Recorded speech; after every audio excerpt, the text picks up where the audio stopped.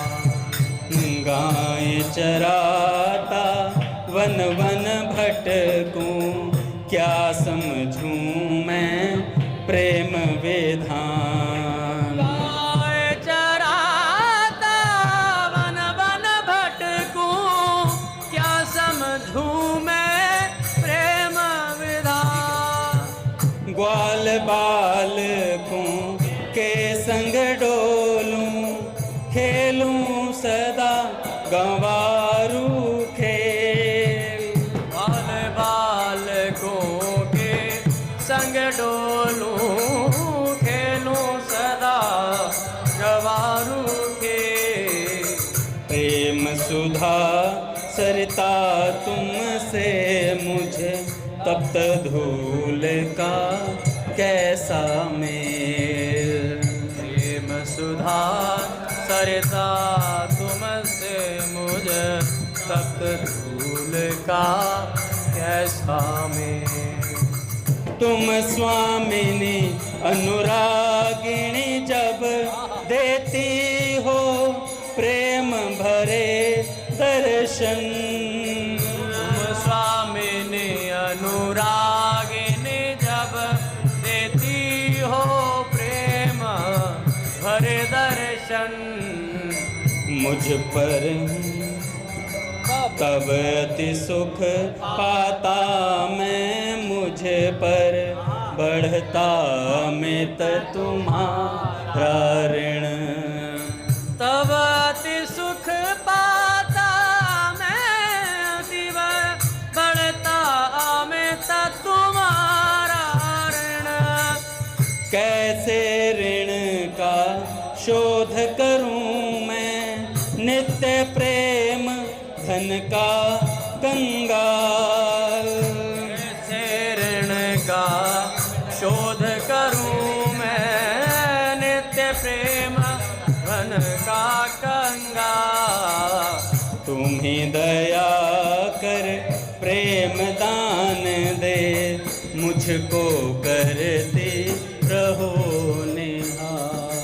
तुम ही दया कर प्रेम दान दे, करती रहो मुझे निहाल।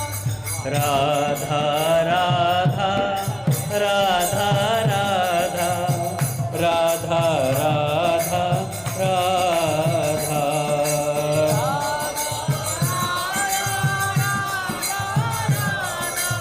राधा राधा राधा।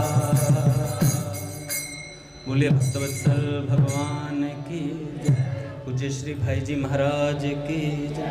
पूज्य श्री राधा बाबा की जय। पूज्य मैया की जय।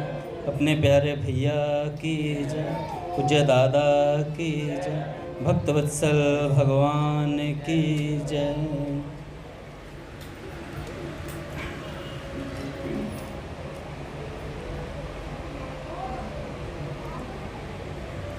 पहले पूज्य बाबा का एक विचार, उसके बाद भक्ति चरित्र।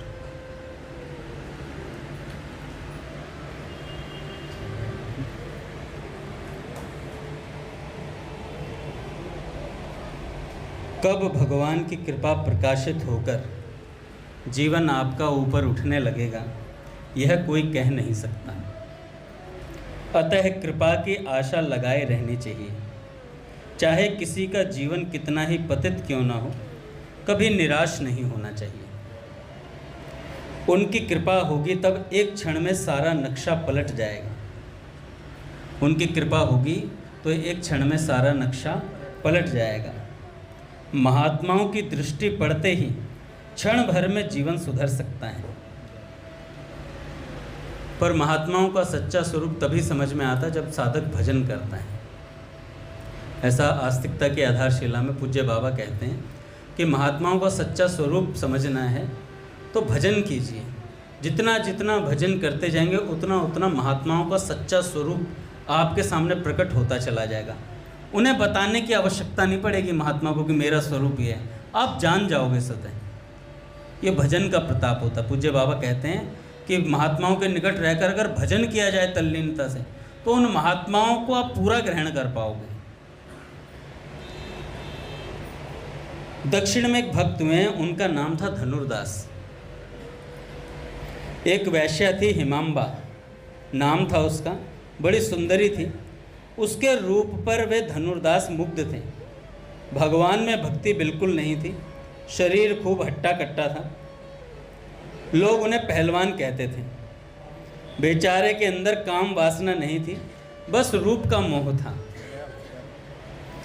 उसे रूप बड़ा प्यारा लगता था। दिन बीतने लगे। रंग जी के मंदिर में उत्सव प्रतिवर्ष हुआ करता था और वैष्णवाचार्य श्री रामानुज जी महाराज मंदिर में आया करते थे। लाखों की भीड़ होती थी। कीर्तन का दल निकलता था। पहलवान जी और वैश्या के मन में भी उत्सव देखने की एक साल इच्छा हुई। वे लोग भी आए। कीर्तन में लोग मस्त थे। भगवान की सवारी सजाई गई थी। हजारों आदमी आनंद में पागल होकर नाच रहे थे। पर पहलवान जी को उस वैश्या के मुख की शोभा देखने से फुर्सत नहीं थी। वे वहाँ भी एकटक उस वैश्या हिमांबा को ही देख रहे थे। श्री रामानुजाचार्य जी की दृष्टि पड़ गई। इतने बड़े महात्मा की दृष्टि पड़ी, बस भाग्य खुल गया। श्री रामानुजाचार्य जी बोले, यह कौन है? उनको दया आ गई थी। लोगों में यह बात प्रसिद्ध थी ही। सबने सारा हाल कह सुनाया उनके बारे में। श्री रामानुजाचार्य जी डेरे पर गए और कहा, उसे बुला लाओ। तो पहलवान जी आए। श्री रामानुजाचार्य जी बोले, उन्होंने पूछा, भैया लाखों आदमी भगवान के आनंद में डूबे थे, पर तुम मलमूत्र के भांड पर दृष्टि लगाए हुए थे, ऐसा क्यों? पहलवान ने बताया, महाराज जी, मैं काम वासना के कारण उस वैश्या पर मुग्ध नहीं था। मुझे तो सुंदरता प्रिय है। हिमांबा जैसी सुंदरता मैंने आज तक कहीं नहीं देखी, इसलिए मेरा मन दिन रात उसी में फंसा रहता है।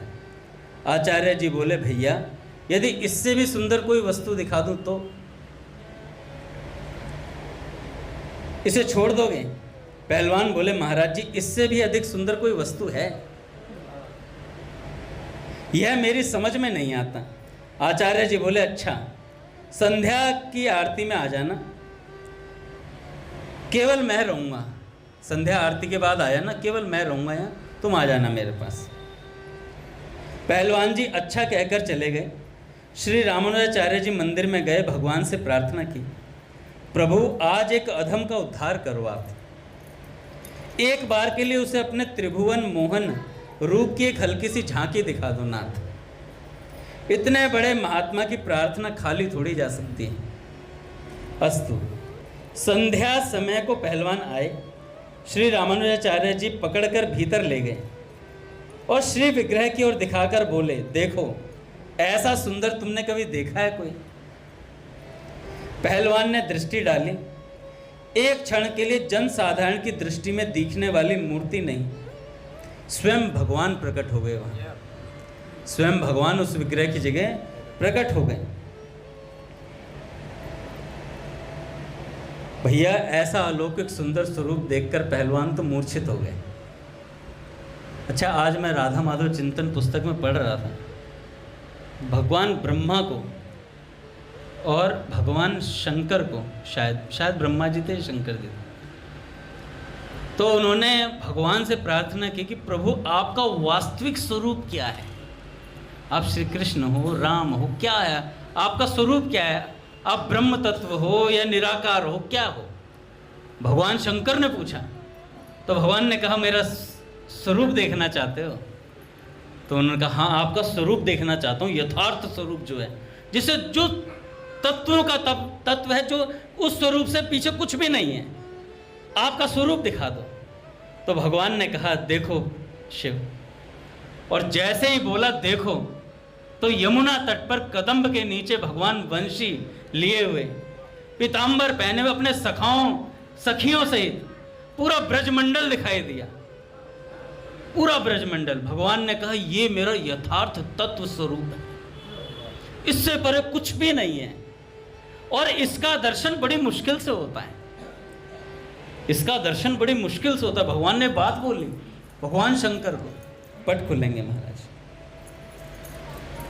श्री राम जय राम, जय जय राम, राम जय राम, श्री राम जय राम, जय जय राम,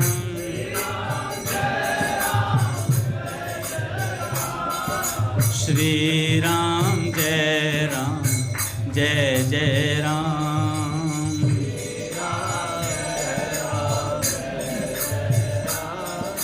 श्री राम जय राम, जय जय राम,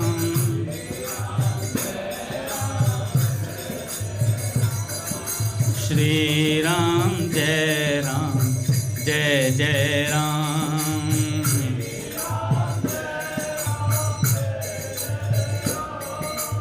श्री राम जय राम, जय जय राम,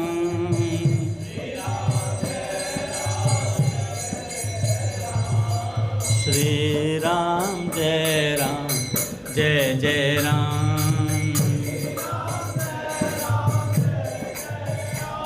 बोलिए राधा माधव सरकार की जय। अब कईयों के मन में शंका है कि क्या राम जी पूर्ण नहीं है? अरे राम और कृष्ण अलग है ही नहीं भैया, ये सब एक ही हैं। जिन्हें राम जी प्रिय हैं उन्हें वहाँ राम जी दिखाई देंगे, हैं? जिन्हें शंकर भगवान पसंद है वो उन्हें शंकर भगवान दिखाई देंगे भैया, है ना। जिसके जो इष्ट है वो वहाँ दिखाई देंगे। तो भगवान का इतना सुंदर स्वरूप देख करके वो पहलवान जी मुग्ध हो गए, मूर्छित हो गए वहीं। बहुत देर के बाद होश आया। होश होने पर श्री रामानुजाचार्य जी के चरण पकड़ लिए और बोले, प्रभु अब वह रूप ही निरंतर देखता रहूं, इस रूप के अलावा कुछ दिखाई न दे, ऐसी कृपा कीजिए। फिर श्री रामानुजाचार्य जी ने मंत्र दिया। वे उनके बहुत प्यारे शिष्यों में तथा एक बहुत ऊंचे पहुंचे हुए महात्मा बने आगे चलकर। भैया आज भी ऐसी घटनाएं घटती हैं, पर लोग जान नहीं पाते। यत्किंचित जानने पर भी अंतःकरण की मलिनता के कारण विश्वास नहीं कर पाते। सूरदास जी के पूर्व जन्म की घटना है एक। बाबा कहते हैं, उद्धव जब ब्रज सुंदरियों को ज्ञान सिखाने गए थे तब अंत में खूब फटकारे गए। वहाँ फिर गोपियों ने दिखाया कि देखो श्याम सुंदर यहाँ से एक क्षण के लिए भी नहीं जाते हैं। जब उद्धव ने यह देखा तब वे दंग रह गए। फिर चेष्टा की कि भीतर निकुंज में प्रवेश करें, पर ललिता जी की आज्ञा से रोक दिए गए, निकुंज में प्रवेश नहीं करने दिया गया। उद्धव जी ने खींचकर श्राप दे दिया कि जाओ मृत्यु लोक में ललिता जी को। ललिता जी ने भी कहा कि तब तुम भी अंधे बनकर वहीं चलो, अंधे बनकर तुम भी वहीं चलो। अब भैया ललिता जी ने कह दिया। यह एक प्रेम का विनोद था, पर आखिर जवान तो उनकी सच होकर ही रहती है। वे भगवत पार्षद हैं सब, इसलिए एक अंश से श्री ललिता जी ने अवतार धारण किया और उद्धव जी ने भी एक अंश से सूरदास जी के रूप में जन्म लिया।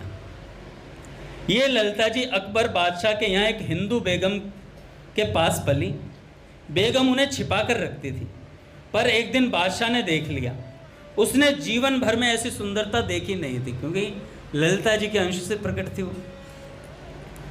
बेगम उस लड़की को बहुत प्यार करती थी तथा सचमुच अपनी लड़की के समान ही मानती थी।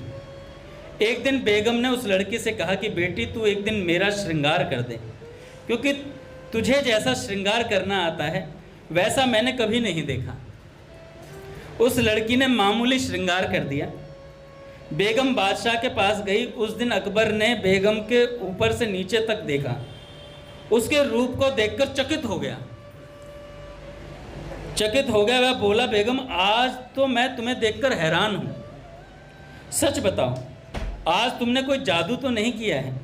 अंत में बेगम ने सच बता दिया कि मेरी एक बेटी है, उससे मैंने श्रृंगार के लिए प्रार्थना की, उसने मुझे मामूली ढंग से सजाया है। आज यह ललिता जी श्रृंगार करेंगी किसी का तो मामूली श्रृंगार भी अद्भुत होगा। यदि मन से सजाते तो पता नहीं क्या होता। बादशाह के मन में पाप आ गया। बेगम उसे लड़की मानती थी, पर बादशाह ने एक नहीं सुनी। किंतु मन में पाप आते ही अकबर के सारे शरीर में जलन आरंभ हो गई। जैसे ही विचार किया, बड़े बड़े हकीम उपचार करके हार गए, पर कोई लाभ नहीं हुआ। फिर बीरबल ने कहा कि यह दैवी कोप है आपके ऊपर, किसी महात्मा की कृपा के बिना यह दूर नहीं होगा। उस समय सूरदास जी बड़े महात्मा माने जाते थे, वे बुलाए गए। सूरदास जी ने कृपा परवश होकर जाना स्वीकार कर लिया। वे आए तथा अकबर को देखकर कहा, तुम्हारे पापों के कारण ही यह हुआ है।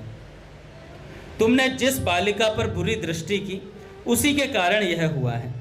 फिर सूरदास जी ने कहा, अच्छा तमाशा देखो। अब उस बालिका के पास खबर भेजी गई कि एक सूरदास आया है, वह बुलाता है आपको। बालिका हंसी और राज्यसभा में पहुंची।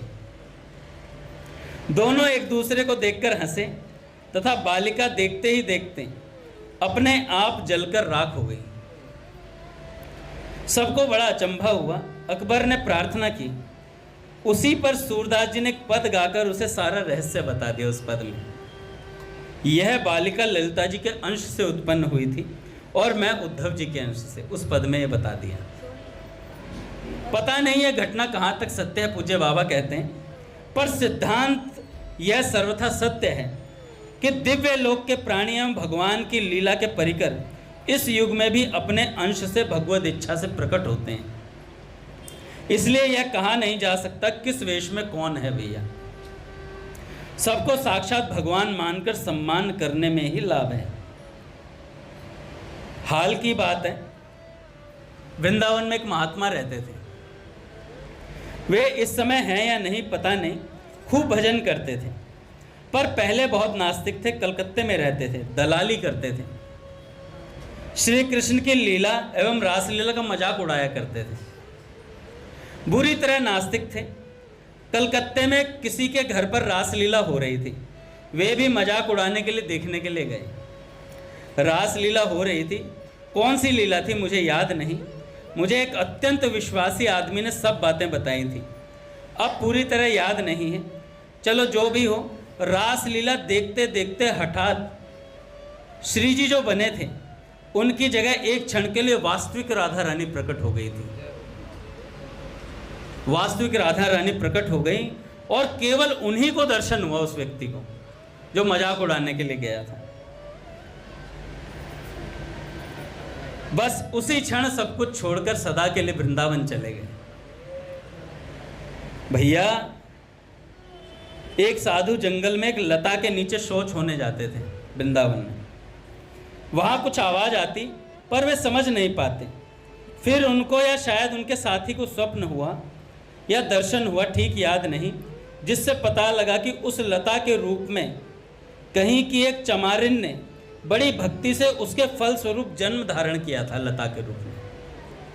उसने बताया कि तुम्हें स्त्री के पास जाकर शौच होने में लज्जा नहीं आती। उस लता ने बोला, प्रतिदिन तुम्हें चेतावनी देती हूं पर तुम समझते नहीं। देखो, ब्रज की लता एवं वृक्षों के नीचे शौच मत जाया करो। भागवत में तो स्वयं भगवान श्री कृष्ण ने यह बात कही है कि यहाँ के पेड़ प्रायः बड़े बड़े ऋषि हैं जो वृक्ष बनकर मेरा और श्री बलराम जी का दर्शन करते हैं।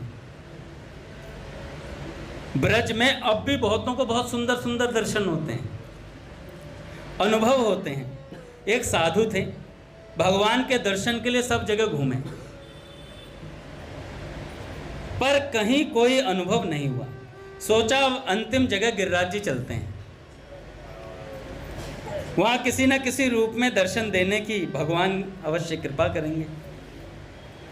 ब्रज में आए, न जान न पहचान। एकादशी का दिन था, फलाहार कहाँ मिले। एक बालक आया, बोला, बाबा जी मेरी माँ एकादशी करती है, ब्राह्मण जिमाने के लिए आपको बुला रही है। बाबा जी गए, बुढ़िया ने प्रसाद बड़े प्रेम से दिया, भर पेट खाकर फिर बोले, वह बालक कहाँ गया माई जो मुझे लेकर आया था? बुढ़िया बोली, बालक कौन? वे बोले, जो हमें लाया था।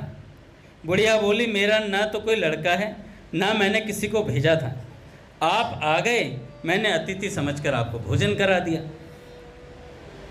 ऐसी बहुत सी घटनाएं होती हैं ब्रज में आज भी।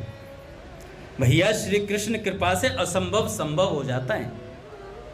श्री कृष्ण की वंशी ध्वनि सुनकर वृंदावन के पत्थर पिघल जाते हैं। आप तो फिर भी मनुष्य हैं। किसी दिन कृपा करके एक हल्की सी स्वप्न में झांकी उन्होंने दिखाई, तो बस पागल होकर जीवन भर रोते ही रह जाएंगे आप, जीवन भर रोते ही रह जाएंगे आप।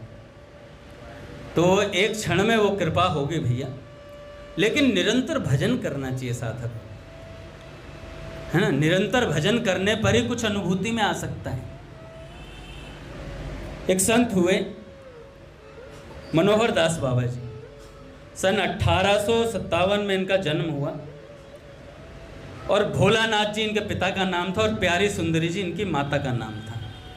बालकपन में ही माता जी का देहावसान हो गया, पिताजी बचे। 6 साल की आयु थी इनकी, तब इन्हें रात्रि में एक स्वप्न आया। स्वप्न में क्या देखा कि एक वन में आग लगी हुई है और उसमें से एक महात्मा इन्हें बचाकर ले जा रहे हैं, महात्मा इन्हें बचाकर ले जा रहे हैं।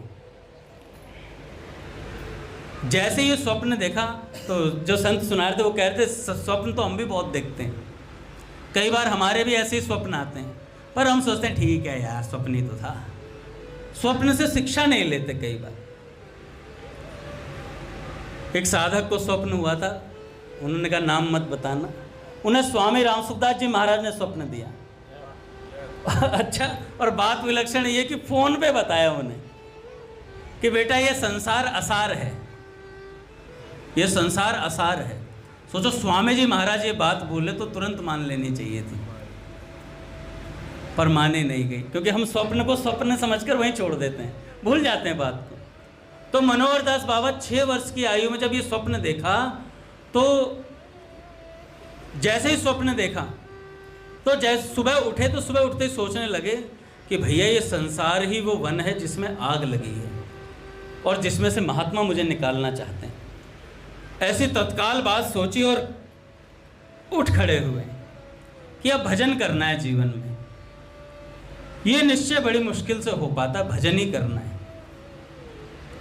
अभी मैं रघुनाथ जी से कह रहा था कि साधक सब कर लेता है, सब कुछ कर लेगा, पर भजन नहीं कर पाता है, भजन नहीं कर पाता। उसके पास सात्विक वासनाएं भी बहुत होती हैं। पूज्य बाबा कहते हैं सात्विक वासनाएं भी होती हैं, जिन वासनाओं की पूर्ति में साधक लग जाता है और भजन नहीं कर पाता है, वो अपने भजन का समय भी उधर दे डालता है।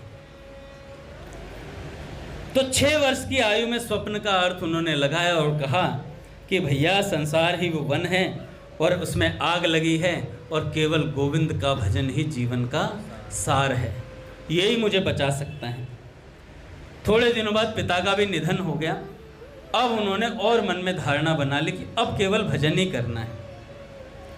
धीरे धीरे अद्वैत वंश के श्रीपाद नंद किशोर गोस्वामी जी से उन्होंने मंत्र लिया और गुरु जी की आज्ञा से नवदीप में रूपदास बाबा जी से स्वरूप ग्रहण किया, विरक्त वेश ग्रहण किया। नाम हुआ मनोहर दास। धीरे धीरे महात्माओं का संग बढ़ने लगा। एक बलराम दास बाबा जी हुए ना, कौन से झाड़ू मंडल वाले, उनका संग और बड़े बड़े वहाँ के सिद्ध संतों, वृंदावन के सिद्ध संतों का संग उन्हें प्राप्त होने लगा धीरे धीरे। चैतन्य दास बाबा जी, नरोत्तम दास बाबा जी, कालना के सिद्ध संत भगवान दास बाबा जी, इन सब संतों का जैसे जैसे संग मिलने लगा, भक्ति पकने लगी। भक्ति कब पकती है? जब हम संतों का संग करते हैं। वो भक्तमाल में आता है ना कि पौधा तो रोपण कर दिया गया, पर उसका पोषण भी तो करना है। कैसे करेंगे पोषण? उसको सत्संग का बाड़ा देना है, कीर्तन रूपी जल देना है, इस तरीके से वो वृक्ष पनपेगा। फिर उसके बाद ये माया रूपी बकरी चर नहीं पाएगी। फिर तो तुम हाथी भी बांध दोगे ना तने से तो हिला नहीं पाएगा हाथी, इतना मोटा तना हो जाएगा भक्ति का। तो ऐसे भक्ति का पोषण होता है। हम सोचते हैं मैं फलाना हो गया हूँ, इस मेरा स्वरूप भैया ने यह बताया है, अब मैं सिद्धि हूँ। अब मैं कहीं कुछ नहीं करूँगा, मैं कीर्तन भी नहीं करूँगा, मैं सत्संग भी नहीं करूँगा, स्वाध्याय तो मेरी डिक्शनरी में ही शब्द नहीं है। और रही नाम जप की बात, हो गया तो ठीक है, नहीं हो गया तो जय बाबा की, ठीक है। हो गया तो हो गया, नहीं हुआ तो ठीक है। घूम रहे हैं चारों तरफ, इधर भगे उधर भगे, कभी कुछ में लगे हुए कभी कुछ में लगे हुए।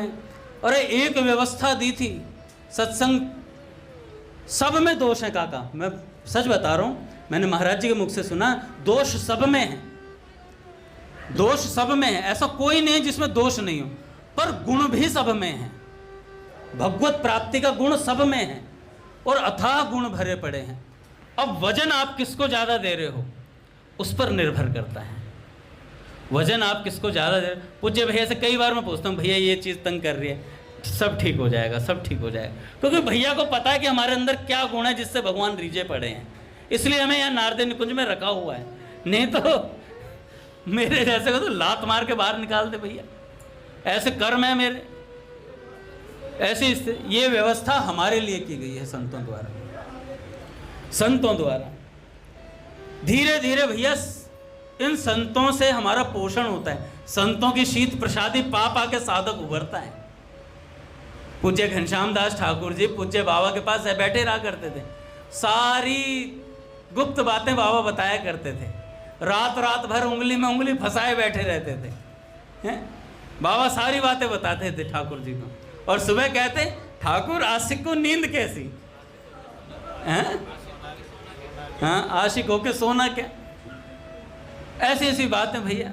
हमें तो बाबा, हमें सोना भी है, खाना भी है, सब कुछ है, और हमें भजन भी करना। और भगवान महादेव जी कहते हैं ना, भगवान चाहिए श्री जी कंधे पे सिर रखे हो एसी वाले रूम में।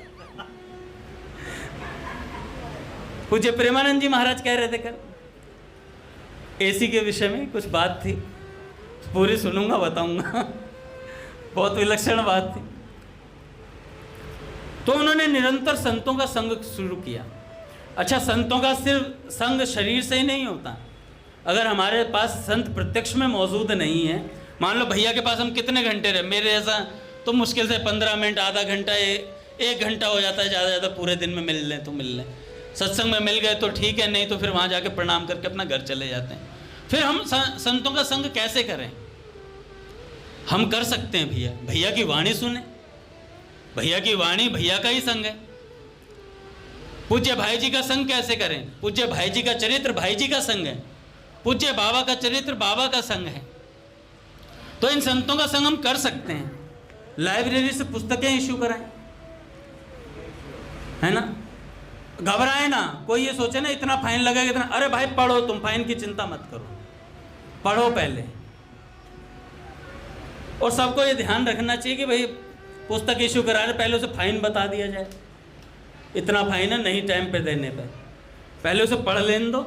1 हफ्ता हो जाए तो उसे फ़ोन करके बता दो, भैया 1 हफ्ते से ज़्यादा 15 दिन के बाद इस तरीके से आपको पुस्तक रिन्यू करानी पड़ती है। हाँ, लाइब्रेरी में पुस्तकें पढ़ने के लिए ही हैं। तो हमारा ज़्यादा जोर किस पर होना चाहिए?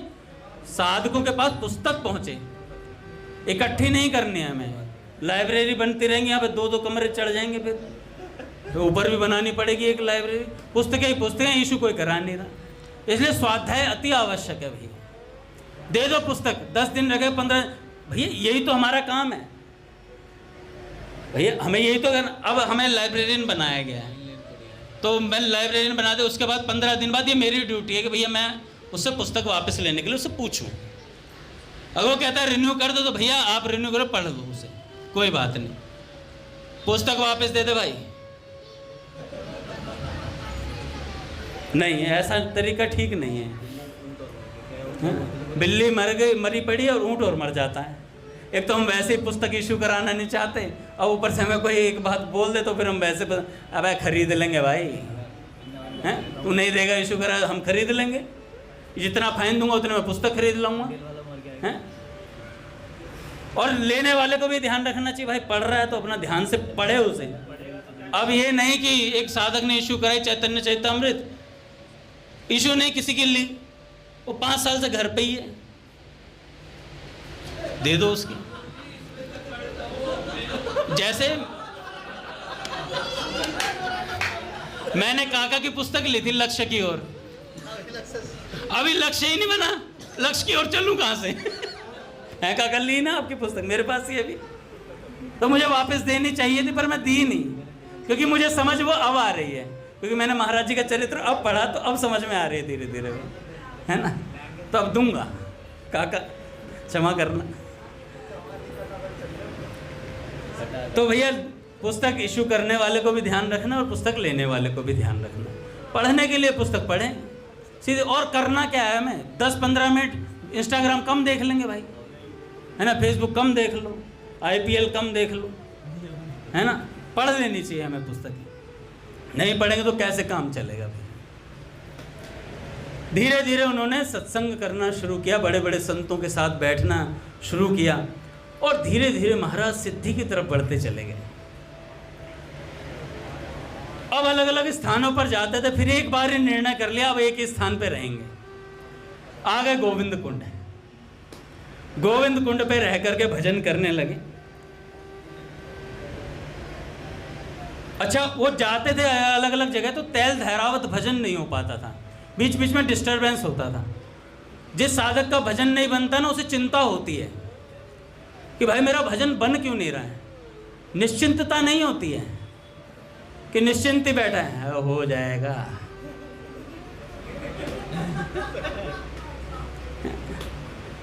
मैं तो कई साधकों से पूछता हूँ, भाई भजन सही चल रहा है? हम मेरा सुमिरन हरि करें, मैं पावा विश्राम, मैं पावा विश्राम। अंगद जी क्या रखा है इन पुस्तकों में? मैं बात तो सही कह रहा है, जिसको आवश्यकता नहीं उसके लिए क्या रखा है ना? भाई जी कल कह रहे थे कि आवश्यकता होती है ना जिस चीज़ की, वो चीज़ प्राप्त अवश्य होती है। जिसकी आवश्यकता होती है वो चीज़ अवश्य प्राप्त होती है। आवश्यकता होनी चाहिए भगवान की हमें। पूज्य मलुकपीठ सरकार ने गीता भवन में ये बात बोली, 2 मिनट की अभी क्लिपिंग डली थी आज, मैंने उसमें सुना महाराज जी ने कहा कि भैया आवश्यकता बना लोगे ना भगवान। रोटी की आवश्यकता है, 8:30 भी बजे साधक यहाँ से भगते हैं, रोटी भूख लग रही है, भागो अभी तो भैया 9:30 बजे आएंगे, रोटी खाओ। हैं, आवश्यकता है ना रोटी की, महादेव सही कह रहा हूँ ना? रोटी की आवश्यकता पेट को महसूस होती है तो भगा जाता है आदमी, सत्संग कीर्तन सब छोड़ करके। ऐसे ही जिस दिन भजन की आवश्यकता होगी ना, उस दिन रोटी छोड़ के आएगा व्यक्ति। भैया पहले सत्संग कीर्तन अटेंड कर लूँ, उसके बाद जाऊंगा। सेठ जी एक बार सत्संग करा रहे थे तो पूज्य स्वामी राम सुखदास जी महाराज 2 दिन बाद आए थे कहीं से, और आकर के शाम के समय जैसे ही भोजन पाने बैठे तो ग्रास को मुख की तरफ ले ही जा रहे थे, तो किसी ने कहा कि सेठ जी का सत्संग शुरू हो गया। तो स्वामी जी ने मुख तक ले हुए उसको ग्रास को वापस थाली में रख दिया, कहा कि ये तो फिर मिल जाएगा, पर सेठ जी का सत्संग दोबारा नहीं मिलेगा, सेठ जी का सत्संग दोबारा नहीं मिलेगा। अब मैं ये बात बोल तो रहा हूँ, मुझे पे बहुत कटाक्ष लगने वाले हैं। कई लोग, तुम सेठ जी हो क्या? आपके सत्संग का फिर मिल जाएगा, कुछ फर्क नहीं पड़ता। भाई सत्संग मेरा नहीं है, सत्संग मेरा नहीं है ना। मेरे काका कोई ग्रंथ लिखा भी था, अंगदावली इस टाइप का कोई ग्रंथ लिखा मैंने भी तक, अंगदामृत इस टाइप का कुछ लिखा अभी तक नहीं लिखा ना। SS सुधामाला, SS साधन पथ नहीं लिखा अभी तक, और ना बनेगा कभी, क्योंकि भाई अपने तो बने बनाए खाने में मजा आता है। अब कौन खीर बनाए फिर उसे सिद्ध करवाए संतों से, कौन कुछ कर, अपन तो सिद्ध हुआ ही पाते हैं। हैं? पूज्य भाई जी बाबा की बातें, संतों की बातें, संतों के चरित्र हैं, आए और खा के चल दिए महाराज मजे से। क्या फर्क पड़ता है? अब कौन बोल रहा है इस पर दृष्टि ना रख करके? अब आप लोग सोचते हैं इतने भूंडे से मुंह का सत्संग बोल रहा है। यहाँ पर अगर ऋतिक रोशन होता, सत्संग बोलता तो हम सुनते भी, है ना? है? वो बोलेगा नहीं क्योंकि उसे सत्संग आता नहीं, उसे सत्संग आता नहीं, उसकी पुश्ते भी नहीं कर सकती सत्संग भैया। तो सीधी सी बात है, बोन खोल रहा है उससे मत सुनो, है? ये सुनो बातें किसकी बताई जा रही है ना? तो धीरे धीरे गोविंद कुंड पर तैल धारावत भजन, मुझे उकसाओ मत यार, भरा बैठा रहता हूँ। धीरे धीरे पहुंचे गोविंद कुंड पे, और तलहटी गोविंद कुंड की रही। नित उठ मदन गोपाल लाल के चरण कमल चित लही, तन पुलकित ब्रज रज में लोटत गोविंद कुंड में नहीं, रसिक प्रीतम हित चित की बतियां गिरधारी सो कहिए। अब गिरधर प्रभु को नहीं भेजनी बतियां ना भेज, गिरधारी जू सो कहिए। एक ने प्रश्न किया, भैया बात भगवान से बात करने का क्या तरीका है, आप मुझे उत्तर दीजिए। मैंने कहा भाई प्रार्थना नाम की पुस्तक गीता सेवा ऐप डाउनलोड करो, उसमें है भगवान से बात करने का तरीका। सेठ जी की पुस्तक गीता सेवा ऐप में ध्यान अवस्था में प्रभु से वार्तालाप सीखो, भगवान से वार्तालाप करने का तरीका। नहीं आप बता दीजिए। मैंने कहा मैं नहीं जानता, मेरे को जानता तो मैं बात कर लेता भगवान से, सीधी सी बात है ना? तो पुस्तकें पढ़ो भाई, पुस्तकों से कल्याण होगा। ठाकुर जी को गोविंद कुंड अति प्रिय है, इसलिए उन्होंने गोविंद कुंड पे जाकर भजन करना प्रारंभ किया। गोविंद कुंड पर गुफा बनाकर भजन किया और निरंतर हरे कृष्ण महामंत्र का जप किया। किसी ने कहा कि भगवान का प्रेम कैसे मिलता है, तो उन्होंने कहा भैया प्रेम का ठाकुर प्रेम से मिलता है, प्रेम का ठाकुर प्रेम से मिलता है। जिसका भगवान से प्रेम हो गया, संबंध हो गया, उसे वो मिल जाते हैं। निरंतर महाराज किसी को पता नहीं था कब सोते थे, हमेशा ऐसा लगता है नाम जप करते ही रहते हैं, नाम जप न, हरे कृष्ण कृष्ण कृष्ण हरे हरे, हरे राम राम राम हरे हरे। बाह्य जगत की तो छाया भी नहीं पड़ती थी, कुटिया में ही निरंतर पड़े रहते थे, महामंत्र जप करते रहते थे। सोते कब थे ये तो पता ही नहीं था, और खाते क्या थे ये सुन लो। ब्रजवासियों से रोटी मांगते थे और गिरे हुए नीम के पत्तों का रस बनाते थे, गिरे हुए नीम के पत्तों का रस बनाते थे। अच्छा एक बार मैंने पिया था काका नीम का रस, और एक बार करेले का जूस पिया था, दोबारा हाथ नहीं लगाया काका आज तक। मैं नीम के वृक्ष के नीचे ही नहीं जाता हूँ, इतना कड़वा था वो, बहुत कड़वा है। और विनोद बाबा सरकार आज भी वही साग खाते हैं, बताइए। महाराज जी ने भी लिया। तो क्या करते थे, नीम के पत्ते जो गिर जाते थे उनका रस लेते थे, पीस करके उनका रस बना, उससे रोटी खाते थे। महाराज जी कह रहे थे, मैंने लिखा शब्द, उन्होंने कहा ये है रसिकाई, इसे कहते हैं रसिक। अब तो बातों बातों में रसिक हैं, और अगर रसिक ना लगाएं किसी महात्मा के आगे तो वो बुरा मान जाते हैं। महाराज जी कह रहे रसिक ना लगाओ तो बुरा मान जाते हैं कि भैया फलाने साहब रसिक, ये साहब रसिक हैं। बाह्य जगत था ही नहीं, हमेशा एक आवेश में रहते थे, निरंतर भगवत आवेश में। हरे कृष्ण भगवान को पाना, तैल धारावत भजन।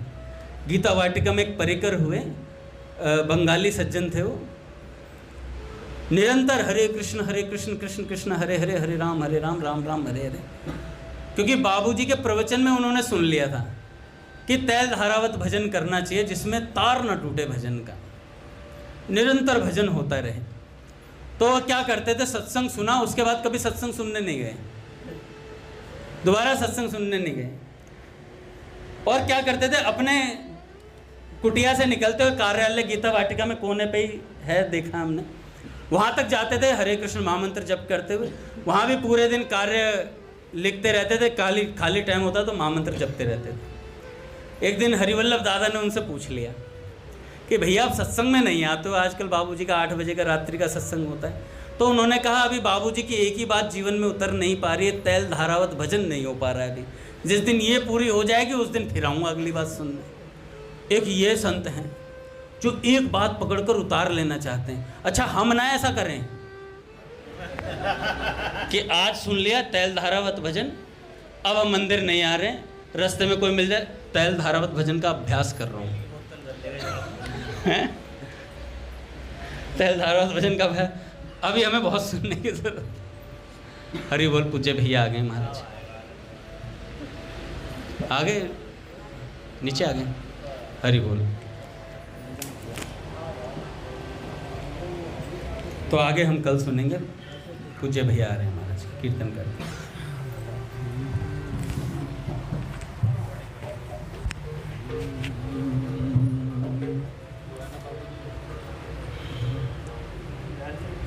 जय जय जय श्री राधे